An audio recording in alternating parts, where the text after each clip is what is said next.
Alrighty, guys, welcome to the podcast. Got Craig Jackson on, high performance coach at MSAC, Mack Horton's swimming coach as well, as well as other Aussie swimmers. How you doing, mate? Yeah, good on yourself. Thanks for having me.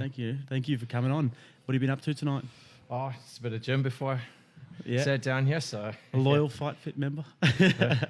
I'm sort of on and off as the mood takes me and as schedule takes me, because quite often I just don't get to come in. Doesn't always work out. You do a bit of work with Sheck as well, don't you? Yeah, sort of. That's probably my one sort of consistent piece of exercise every single week. Yeah, is I do a session with him sort of every Thursday. Yeah. How'd you get into doing that? Well, I actually started boxing because when I finished swimming and sort of kind of started blowing out a little bit because I couldn't go back and train the way I used to, and I was a competitive swimmer. I had to find something that was different and that I wasn't good at, just to challenge me, and I ended up, this was back in Johannesburg, where I'm originally from, and found a boxing gym there and sort of did that a couple of times a week. And then when I moved across here, I found FightFit. And what was the gym like in Johannesburg? It was sort of not too dissimilar from the one here. It just had one ring and a couple of ex-fighters that sort of ran the gym and did sort of one-on-one sessions. Oh yeah, awesome. Awesome. So you like boxing? You like getting in, hitting the pads, releasing some steam? Yeah, I hit the pads. I hit the bag, but that's about as far as it goes. So. Yeah, you wouldn't think about doing a challenge? They keep on trying to twist my arm, but nah, I think I'm too afraid of getting hit. Yeah, fair enough. It's a bit like that, mate. You're a good-looking rooster as well, mate. You wouldn't want to ruin that face of yours. I wouldn't say that. I think the problem is they probably do some more damage. Yeah. So you're obviously a high-performance coach at MSAC. Yeah. Tell us a bit about what that entails. Well, it's just I've got about between 9-10 athletes, depending on sort of the time of year that we sort of training.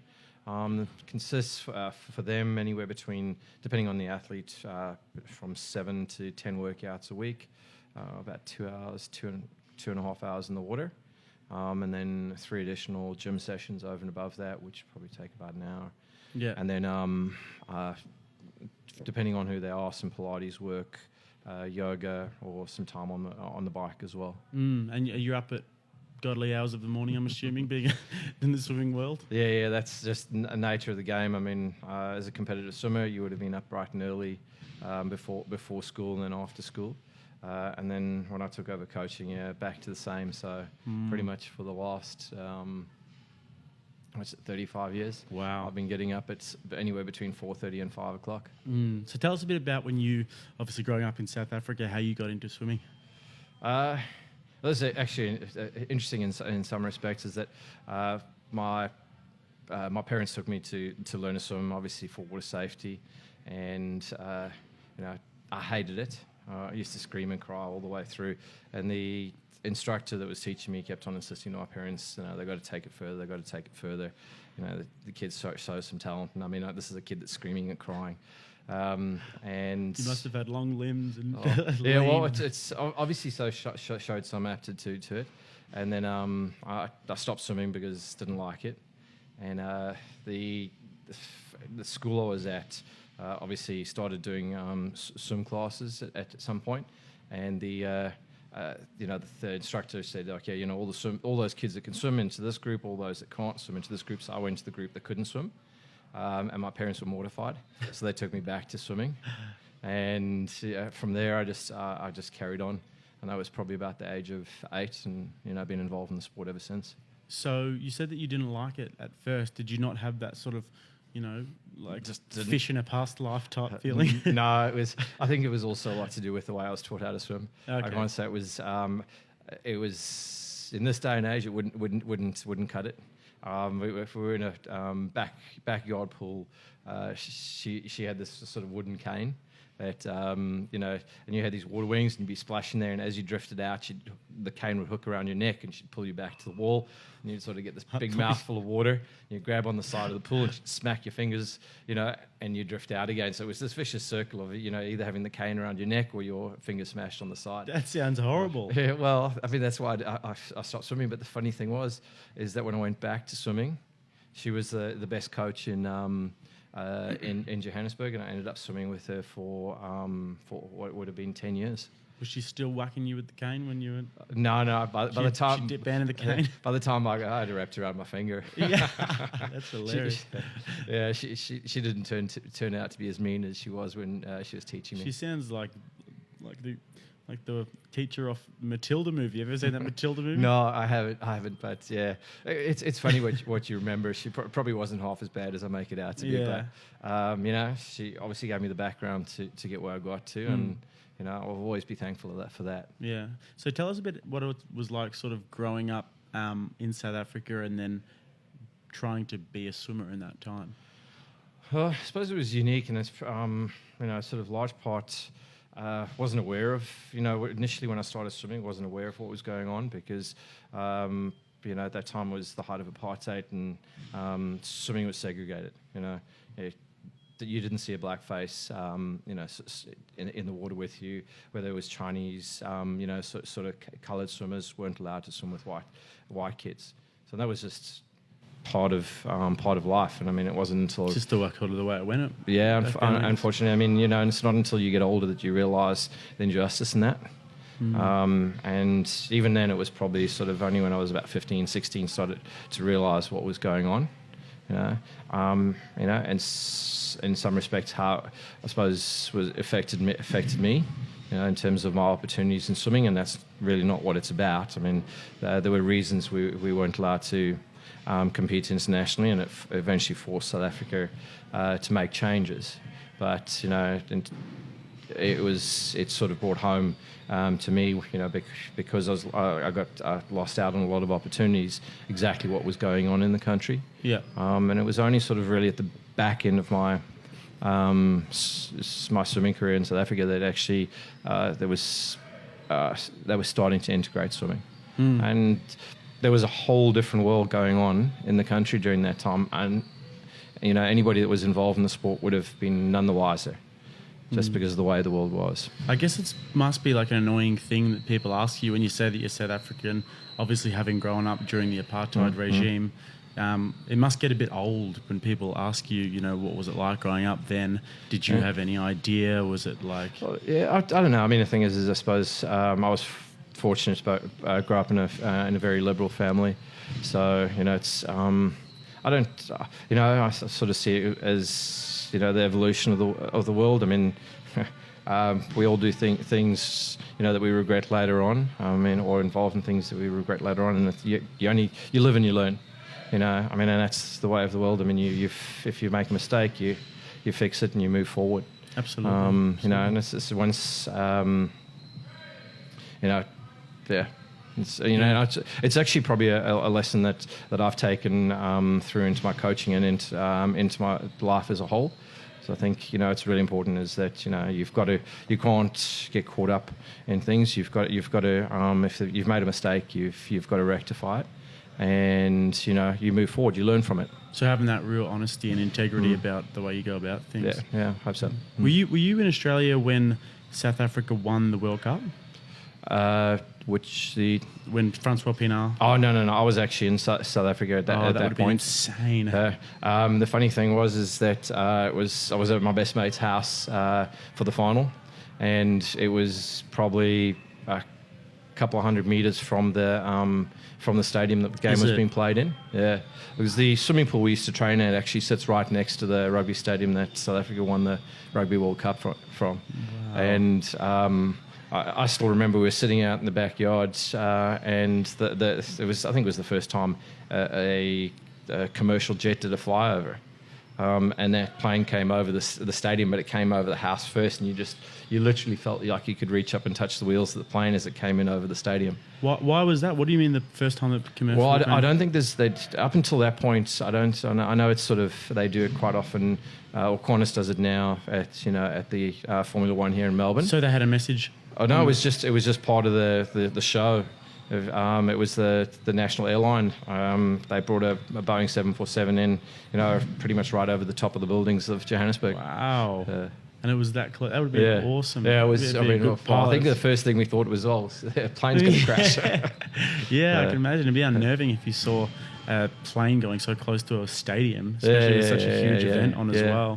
Yeah. So the atmosphere must have been electric in Johannesburg at that time. It was. I mean, it was an awesome, sort of period for South African rugby. Yeah. The unfortunate thing is that, I haven't, since I moved here, I haven't followed rugby as much. I got caught up in AFL. Oh, really? Who do you support? Tigers. Tigers. So you actually watch it religiously? No, I just enjoy the game now. So, Yeah. I mean, it's sort of, when I was in the US, I got involved in American, gridiron. And here, sort of, I essentially got my arm twisted for the first year or so. It's like I kept on getting asked, which team do you barrack for? Make a Richmond supporter out of you, unfortunately. Well, I mean, the thing is, I chose the team closest to the apartment I was staying in, and it happened to be Richmond. Nice. They were pretty much sort of at the bottom of the table at that stage, and I'm like, I've been through them with thick and thin, so...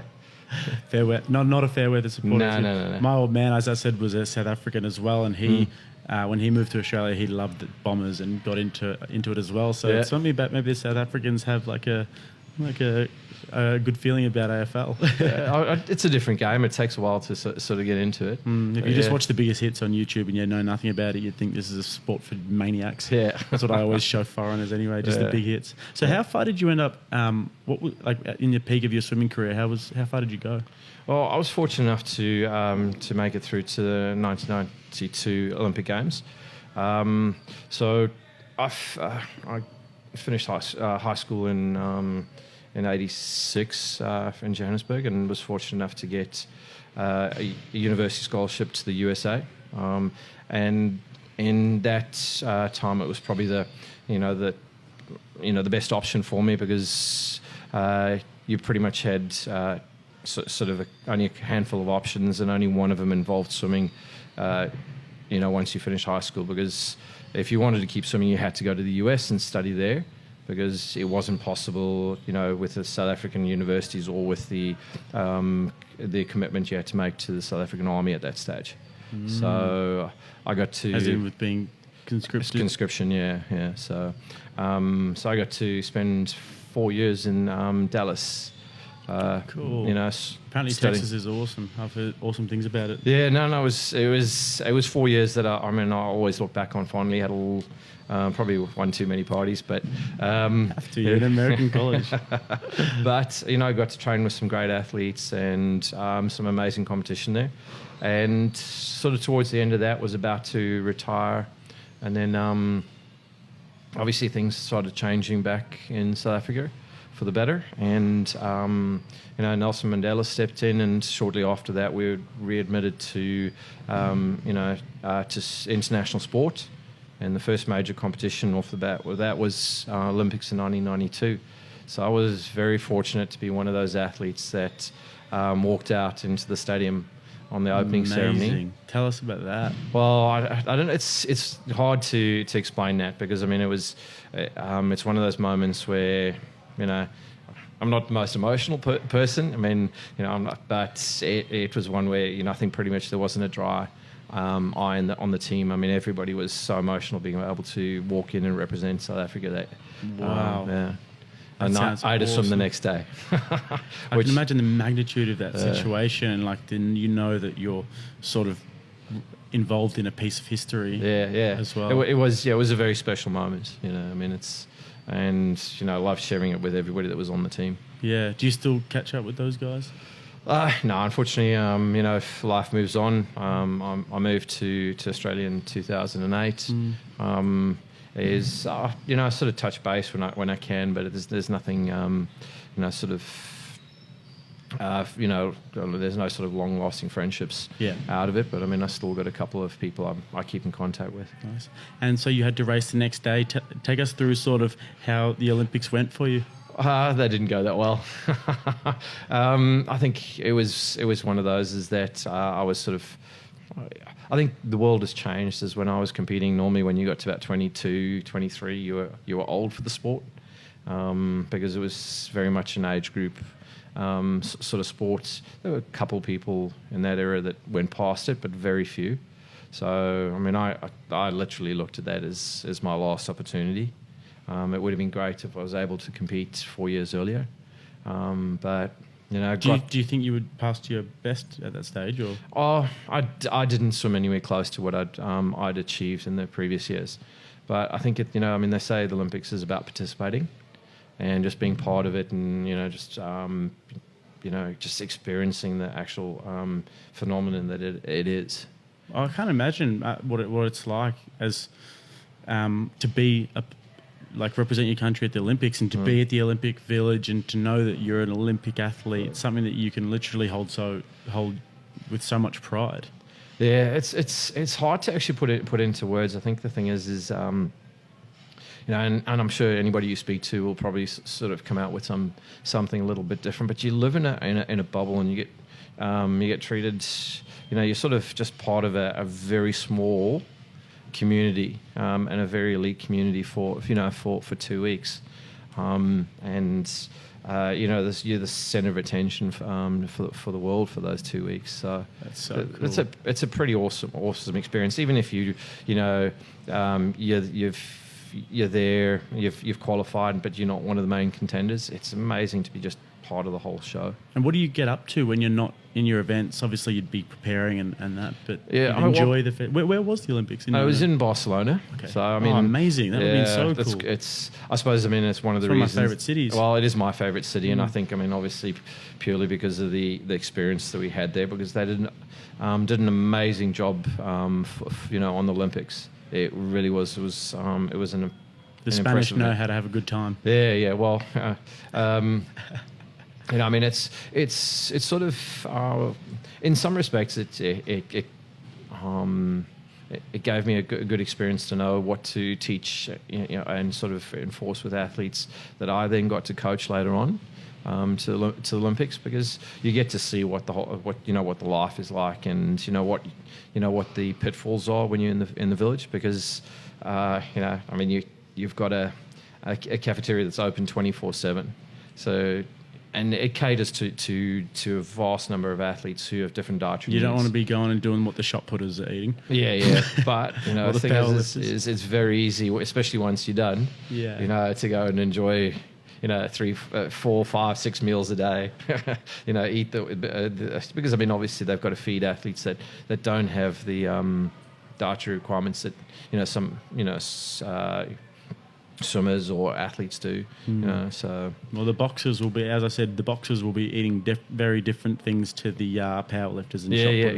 Exactly. Yeah. So it is, and it's just that environment where you can actually just go and eat what you want. That'd be cool. Yeah. So you've got to learn, and you've got to learn how to look after yourself. And I think if I look at being part of it as an athlete in 1992, and then being part of the Olympics in 2016 as a coach.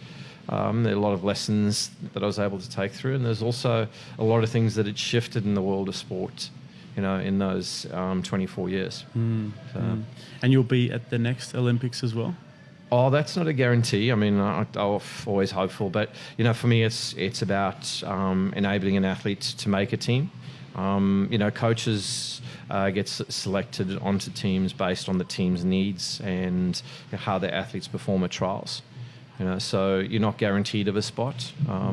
So for me, it's about enabling an athlete and getting an athlete on the team. And if I get selected, that's a bonus. Yeah, that's awesome. Yeah. And obviously, it's going back to the coaching thing.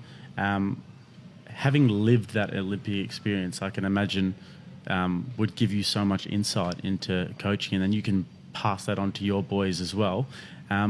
What do you tell your guys when it comes to going to the Olympics? Besides, don't go to the cafeteria and eat 6 meals a day and get into the pool and sink. Yeah, I could also tell them what not to do in the final week when you're not swimming. But look, that's a totally different. That's for a different podcast. Yeah. I think it's about. Just understanding that despite everything that's going on and the magnitude of what you're part of, it's no different from any other meet. At the end of the day, in any sport you do, it's just about the arena you're in. It's a pool's 50 meters long. It's the competitors are swimming in exactly the same environment you are. It's no different, and it's just having that confidence that you can compete in that arena, and not letting the moment take hold of you in terms of getting too caught up about what you are doing and where you're doing it, and just get out what you've trained to do. That's a really good point, because I can only imagine the psychology of it, because this is what you get up at 3 a.m. or whatever for every day since you were however old. I was telling you off camera that I've got a good friend, Alex Graham, who's on your team as well. Yeah. And when we were 13, he was up before school every day in the pool. And you can't even comprehend that as a 13, 14-year-old kid, that someone's doing that, putting in that level of dedication. And then when it comes to it, and when you do make that higher level, I can imagine when it comes down to millimeters or milliseconds, when that buzzer goes, or getting that flip turn right, or whatever that thing's called. What's it called again? The tumble turn. The tumble turn. Damn it. There'd be so much of it'd be so much of a psychological game as well. Yeah, I think it is. It's how you're able to handle it as an athlete, and like I said earlier, it's about not letting the moment or the environment get the better of you. And I would maintain that that's the same in any sport. It's the same in any performance, whether you're a comedian or sort of doing something in public speaking. It's about just being in the moment, enjoying what you're doing, and understanding that despite what's going on around you, it's the same. You've practiced it, you've rehearsed it time and time again. So it's just delivering that same performance on the day. You've got no control over what anybody else is going to do. You've only got control over what you can do. And if you can deliver the best performance you possibly can on the day, and if it wins you a gold medal, amazing. If it doesn't, you walk away knowing that you did the best performance you possibly could, and that should be enough. So when you look at a guy like Michael Phelps, for example, I'll use him as an example because he's obviously the best in the world at what he does. How much do you think ability and then the sort of mentality, work hand in hand, or is... I think, it's the physical ability of an athlete has a lot to do with it. There's physical attributes of a swimmer that you always look for, and it makes it easier to produce a swimmer. A long torso makes a big difference. Long limbs, especially arms, and, for the reach and the stroke. All those things sort of add up. The engine, so in other words, the athlete's ability to train and do the work they're required to do to swim the events they're suited for. That's another key to it. But I think the sort of the key to it to put it all together though then is the desire. I've seen athletes. I've had athletes come through my program that had all the ability in the world. They were given, the physical attributes. They were given the physical talent. Such as what kind of physical attributes? So just long arms, long torsos, strong. Webbed feet. Funny enough, I've got an athlete with webbed feet. It's if you don't have the desire to do it, it's not going to just fall in your lap. You have to have that drive to sort of get up at 5 a.m, day in and day out, and push yourself to be the best athlete you can. And then, that same athlete needs to stand up behind the block and deliver it on race day. And I think, as I said, that's the key to it. I was taught very early on, by a kid that walked through. When I first started coaching, I started my club back in Johannesburg from scratch. I had 1 or 2 swimmers, and this young kid walked through, through the door. And he'd been past a whole bunch of programs, and the coaches said, "Look, you're not good enough. Don't waste my time." And at that stage, young coach, I needed swimmers, so I welcomed him on board. Wasn't the tallest, didn't have the best feel for the water. Really, if you looked at him, you wouldn't say he was suited to swimming. He probably would have been suited more to rugby. But this kid just wanted to swim. He enjoyed swimming. He loved doing it. He worked harder than anybody else, that I've, that I had in my program. And, didn't make it to the absolute elite level, but managed to get himself a scholarship to the US and put himself through university there. So just through sheer hard work and dedication. Just through dedication. And the thing is, I think, at the end of the day, you can't, if someone really wants to do something, you can overcome, sort of lack of maybe talent or physical attributes. I think it's a mixture.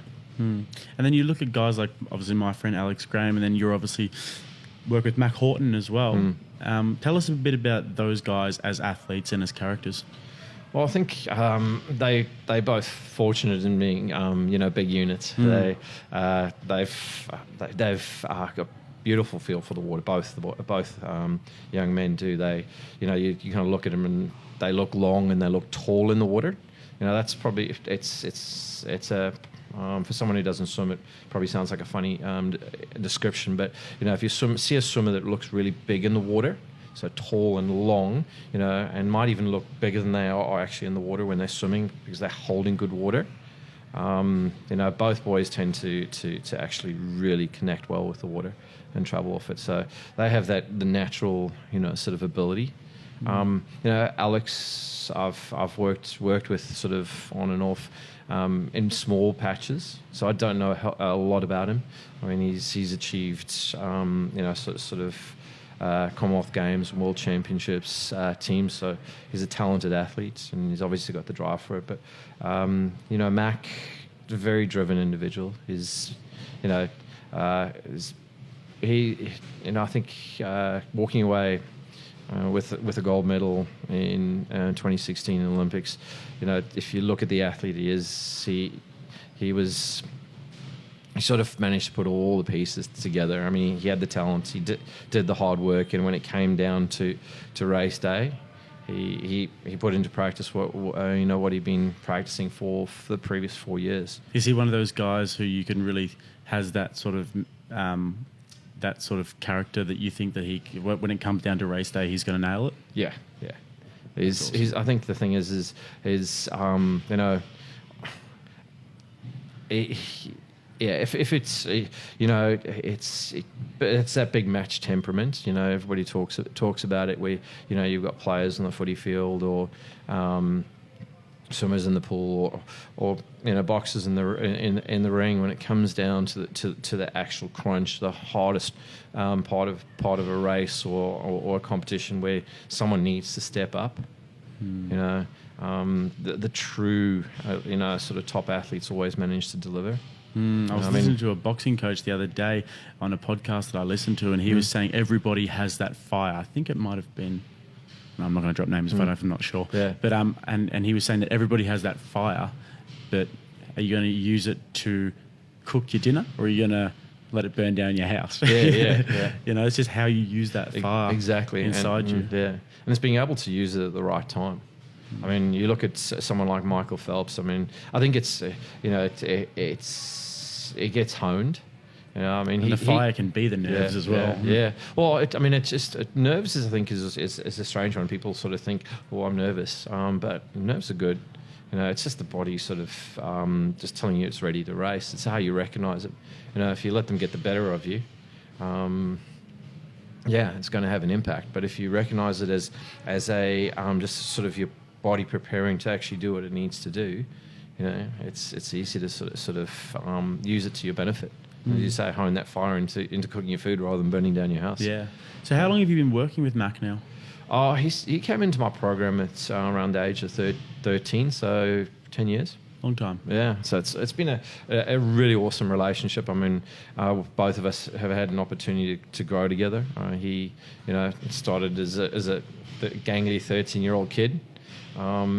And he's sort of grown up into an amazing young man at 23 now. And I've had the opportunity to grow as a coach and learn as a coach, a lot from him.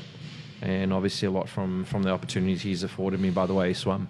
Yeah, awesome. So did he obviously showed that talent as a kid, and now he's able to hone that with the hard work and dedication? Yeah, I think, the thing is the very first race I saw him swim, and we have a chuckle about it every now and then because he hopped in. It was a 400 freestyle, and he led for the first 100 metres and then pretty much let the kid next to him overtake and swim past him and then try to race him on the last 50.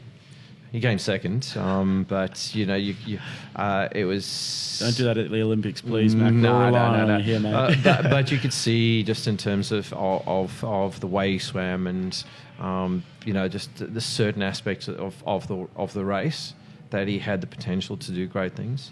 So it's for him it's been through a lot of hard work and dedication that it's. And then so he would have been, I'm going to say 20 at that last Olympics.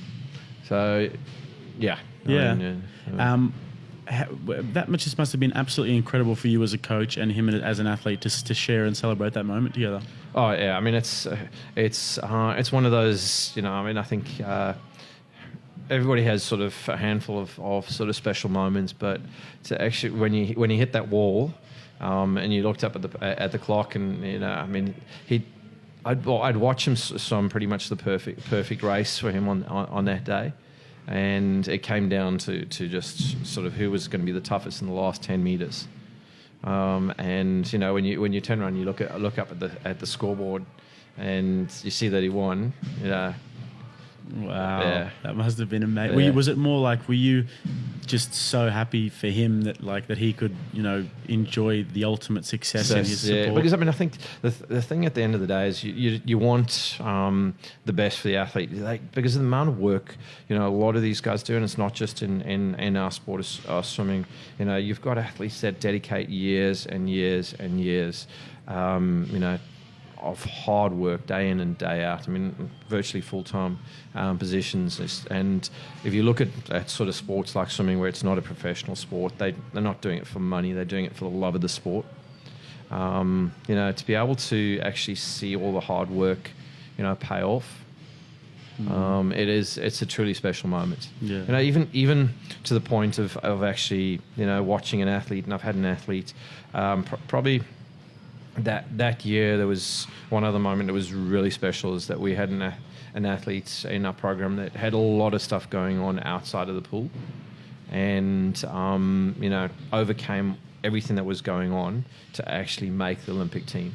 And when you see someone sort of get through sort of life and actually sort of succeed like that, it really makes what sort of standing on pool deck or just working with young athletes like that truly special. Yeah, I think you can imagine the impact that would have on that person's self-belief and and everything to get through whatever they were going through and reach that ultimate point. But I think sports sports is a great learning environment for life in general. I mean, I think quite often we tend to try and soften the blow of things. Life's never easy. You're going to have disappointments. Things work out, things don't work out. And sport's a great way to sort of learn, one, how to deal with the good times, one, how to deal with the, when things don't work out. Definitely. Yeah. Definitely. I've definitely found that with boxing completely. Like, ever since I started, I was able to, have more discipline, more self-control. I was able to have an outlet, and I'm sure it's the same with swimming. But just getting back to back to Mack, and his character. Obviously, he's been in the news a little bit lately. I won't hound you about it or anything, but I just sort of. Do you mind giving the listeners a little bit of background and what happened? Yeah, well, I think for people that don't know the full story, is he first sort of made headlines back in 2016, where he called out a Chinese swimmer for for having a mark against his name for for doping violation, and it's the opportunity sort of presented itself again now at World Champs in Korea, where that same swimmer was competing in the championships while under investigation for an infringement that happened sort of in, I think, September in the previous year. So Mack refused to share the podium with him and caught a lot of flack because of it. But I think the big thing is it's to understand is that he's making a stand for clean sport, and I think it's just athletes wanting to know that that one is the sport's transparent, that you know that when you're standing up or against your competitors, that you were beaten by the better man. Yeah. And I mean, if at the end of the day, is if you know that everybody's treated the same way, and it's open and transparent, and I think, you know, it's something that not only our sport but a lot of sports need to learn to do, because I mean it is. I think, you know, sport's meant to be, you know, if at the end of the day, if I've won the 100 free or the 400 free, it's because you know I've trained harder than you, and on the day I've delivered the best possible performance I can, and there's no other reason for it. Absolutely, I could not agree more, mate. And from your perspective as a coach, did you know about it beforehand? And how did you feel when it happened? Where were you? Well, I mean, unfortunately, I wasn't in Korea with him this time around. He was on being looked after by another coach on the team.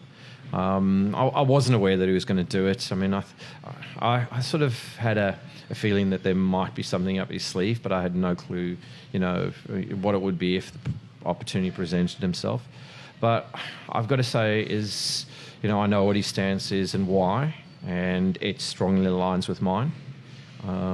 Is that, you know, so I was extremely proud of him, because it's not an easy thing to take a stance, and a visible stance, you know, for something you believe in.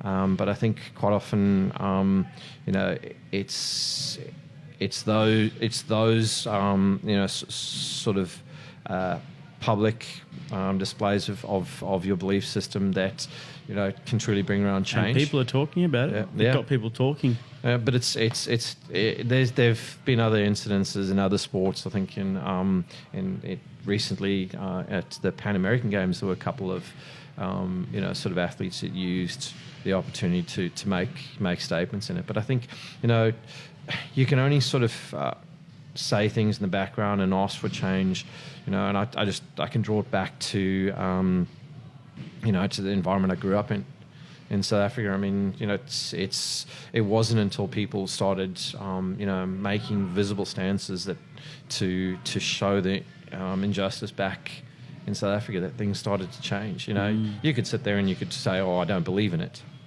but it wasn't until you do something about it. Until people started actually, you know, sort of standing up against it.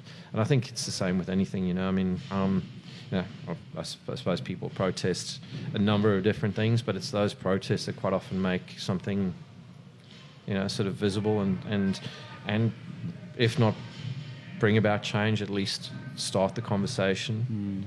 So you said that, you know, obviously your belief system aligns with Mack's.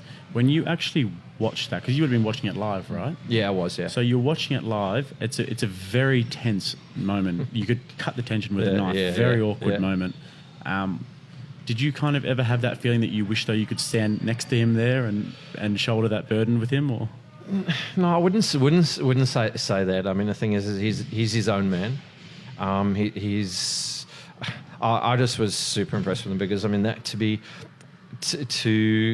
make that stance would have been a very tough decision, and to stick to it. Yeah, absolutely. I mean, that thing is, and then you know, and I think that's a test of character, and I think the fact that you know, he was given a standing ovation by the athletes, just proves that the points he was trying to make, which is it wasn't against Sun Yang per se, and it wasn't against you know, China as it was made out to be. It was against the fact that he's looking to compete in a clean sport. Yeah, and I think absolutely. And he has absolutely every right to be doing so. And yeah, he seems like a really good guy, and I hope him the best for the coming Olympics as well. Thank you. Yeah. I hope the whole team the best. I hope you the best. Yeah. I'm an avid watcher of Aussie sports. I don't care if they're playing badminton or equestrian. I'm watching it. The Aussies are competing. Yeah. So I hope I can imagine you would be there, but let's just fingers crossed. Yeah. And for the swimming team, is there anything else you'd like to add while we're here? No, I think we've sort of covered a whole gamut of things. Yeah. Awesome. Well, thank you so much, Craig. It's been an absolute pleasure, mate. Until next time. No, awesome. Pleasure. Thank you, guys.